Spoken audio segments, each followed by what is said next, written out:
अब उनके सामने सबसे बड़ा सवाल था, इन 4 रास्तों में किसे चुने। और जैसे ही उन्होंने पहला कदम बढ़ाया, हवा में एक कड़ी चीख गूंजती है और गोलू जमीन में समा जाता है। सब चीखते हैं, लेकिन गोलू अब अदृश्य हो चुका है। बस उसकी आवाज आती है। लेकिन गोलू अब अदृश्य हो चुका है, बस उसकी आवाज आती है।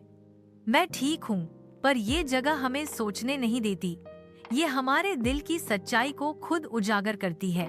अब श्वेता, नैना और रवि अलग अलग रास्तों पर बंट जाते हैं। हर किसी के सामने अब उसका अपना डर, अपनी अधूरी कहानी और अपने ही भीतर की आत्मा खड़ी होती है।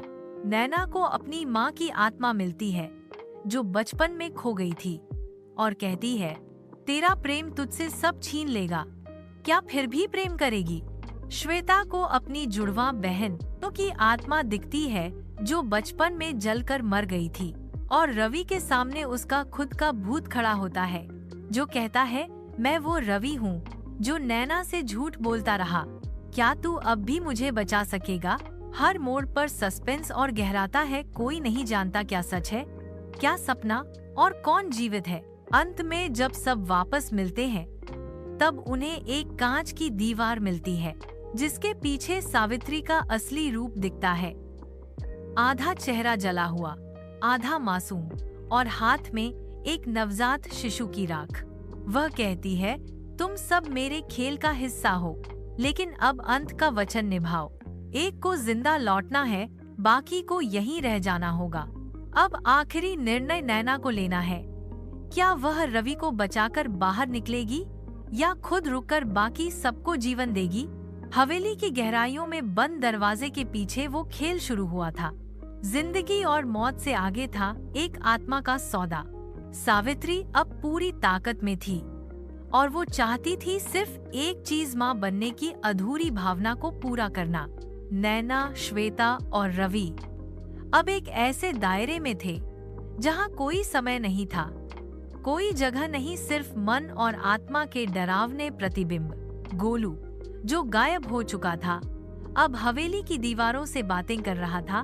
उसकी हंसी अब डरावनी हो चुकी थी। सावित्री ने अब एक प्रस्ताव दिया, तुम में से कोई एक मेरी आत्मा में समा जाए तो बाकी तीनों को जाने दूंगी। रवि आगे बढ़ा, पर उसकी आत्मा झूठ और पापों से घिरी थी। सावित्री ने कहा, तेरे भीतर मोहब्बत है, लेकिन सच्चाई नहीं, तू नहीं बचा सकता। अब श्वेता सामने आई, एक एक्सपर्ट, पर भीतर से टूटी हुई।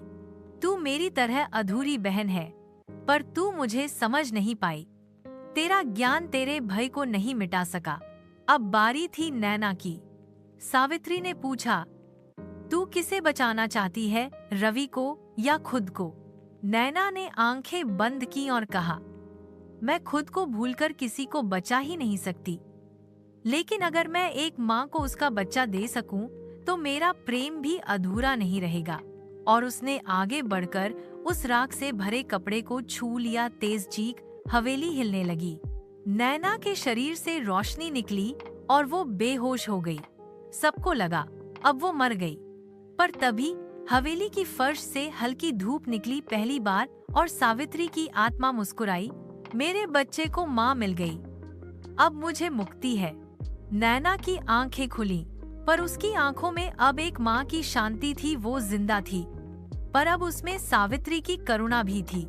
हवेली ढहने लगी। श्वेता, रवि और गोलू बाहर भागे। नैना अंत में निकली पीछे देखते हुए। हवेली अब मिट गई थी, लेकिन नैना की आंखों में अब भी वही कुआं था। क्या उसने सिर्फ सावित्री को मुक्ति दी, या खुद को?